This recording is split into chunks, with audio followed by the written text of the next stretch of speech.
Donc je vais vous parler de ce projet du Collège Loyola, qui est un projet qui est porté par la Compagnie de Jésus, c'est-à-dire les Jésuites, c'est leur nom. Et en fait, c'est un projet qui, à l'origine, a été souhaité par le département. Il y a un besoin de 1600 places de collège dans la zone Euro-Méditerranée 2. Et ce quartier cette zone de Marseille qui est en transformation. Et l'idée, c'était de proposer un collège sous contrat de 500 places.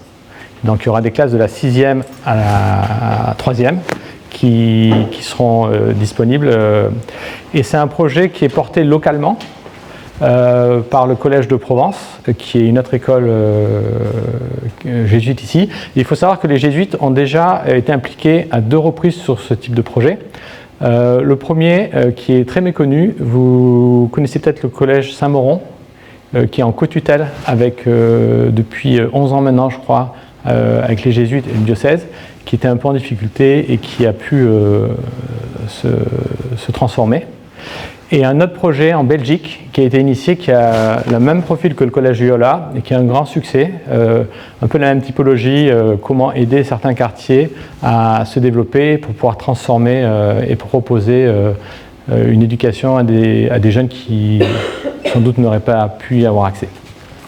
Donc ce projet est très audacieux parce que quand vous démarrez une école, je vais vous montrer une photo qui était la photo du chantier à l'origine, celle d'en bas.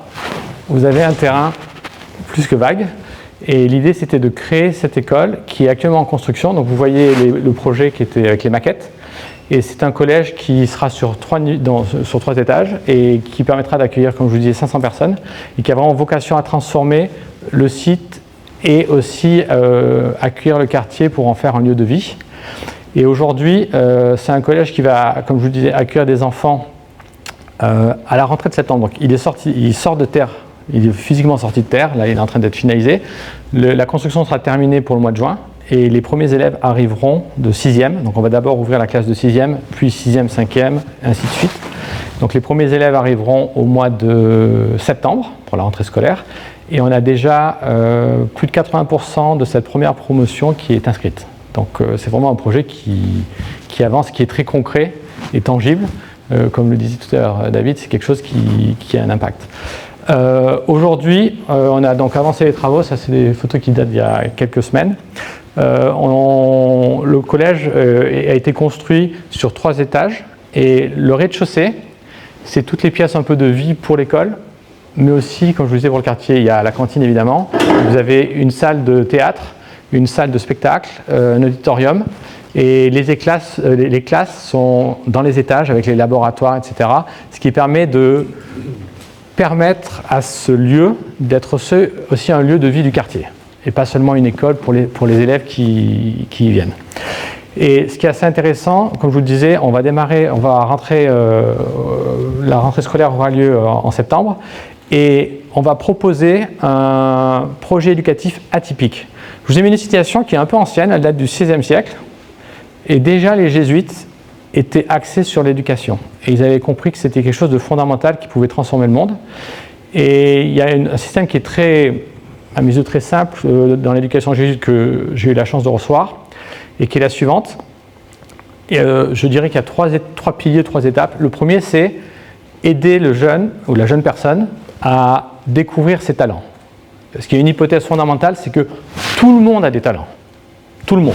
C'est l'hypothèse de base et fondatrice. Donc, aider à identifier ses talents, puis les développer pour les mettre au service des autres. Et c'est vraiment ces 3 fondamentaux qui m'ont transformé quand j'étais jeune et qui aujourd'hui feront, on va dire, partie intégrante de ce qui sera proposé à cette jeunesse. La volonté, c'est une réelle et très forte mixité sociale sur le quartier et de permettre à vraiment rapprocher les jeunes, d'avoir une école accessible sur la partie nord de Marseille et de pouvoir vraiment construire un programme éducatif atypique. Il est atypique pour la raison suivante, c'est que, sans rentrer dans le détail, les cours ne seront pas des cours de 50 minutes, ce seront des cours d'1 heure et demie. Alors, ils auront les mêmes heures de cours que des élèves, mais ce sera organisé différemment pour qu'il y ait une séance, un temps théorique, puis un temps de groupe, Ce sera des groupes de niveau. Les classes seront adaptées pour aller à la vitesse des élèves. Et physiquement, quand ils ont construit l'école, elle a été construite, je vous donne juste un exemple, elle a été construite où vous avez chaque classe a une pièce à côté, plus petite, pour que les élèves puissent travailler en sous-groupe. Et ils ont mis des fenêtres pour que l'enseignant puisse surveiller les deux classes et puisse passer d'une classe à l'autre. Et entre deux classes, vous avez une autre pièce pour pouvoir encore faire des sous-groupes et des activités communes. Donc il y a une vraie notion de collaboration, de travail en équipe, d'autonomie, pour qu'on enseigne différemment. Donc ce sera le même contenu. Donc l'arrivée, je veux dire, la destination et l'apprentissage, le contenu sera le même, mais ça permettra à des élèves, à ce que les enseignants puissent s'adapter à leurs élèves et leur créer une grande autonomie. Il y aura un accent sur l'anglais, même si c'est un collège francophone. Il y aura une demi-journée qui sera focalisée sur l'anglais. Et un autre exemple, entre midi et 2, il y a un temps d'1 heure, je crois, qui est prévu à la lecture, tous les jours. Ils auront 1 heure de lecture et en fin de semaine, il y a un temps collectif de relecture de la semaine. Donc il y aura vraiment, l'idée c'est de créer un groupe fort et solidaire qui s'entraide et qui apprend ensemble. Le dernier point qui est intéressant, comme je vous le disais, ça sera un collège ouvert sur le quartier, mais aussi ouvert pour les élèves. C'est-à-dire qu'il y aura des plages d'horaires étendues le matin pour que ceux qui ont peut-être des difficultés à faire leurs devoirs à la maison puissent venir un peu avant les cours, et le soir. Ce qui fait que les élèves pourront rester, il n'y a aucune obligation, mais il y aura cette flexibilité pour que les élèves puissent rester sur place pour faire leur travail, leurs devoirs, si c'est plus adapté ou ça correspond à leurs besoins. Donc c'est vraiment comment entourer et développer au maximum cette jeunesse. Aujourd'hui, je voudrais vous présenter rapidement Emilio, qui est le directeur de l'école. Il est actuellement professeur à l'école de Provence. C'est un jésuite qui est professeur de mathématiques et qui a pris la direction de l'école et qui accueillera et construira l'équipe. Je voulais aussi vous dire que 90% des enseignants pour la première promo sont des enseignants qui enseignent aussi à l'école de Provence et qui ont souhaité s'engager en plus pour accueillir cette nouvelle promotion de 6e et ces nouveaux élèves.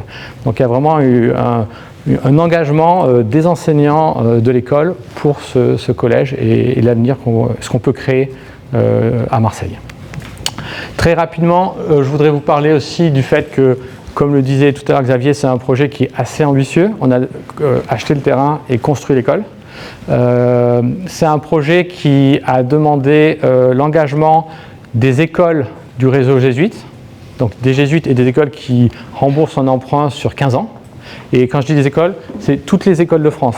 Donc vous avez des lycées parisiens, bordelais, etc., qui aident à la construction. Donc c'est vraiment un projet pour la jeunesse et pour l'avenir.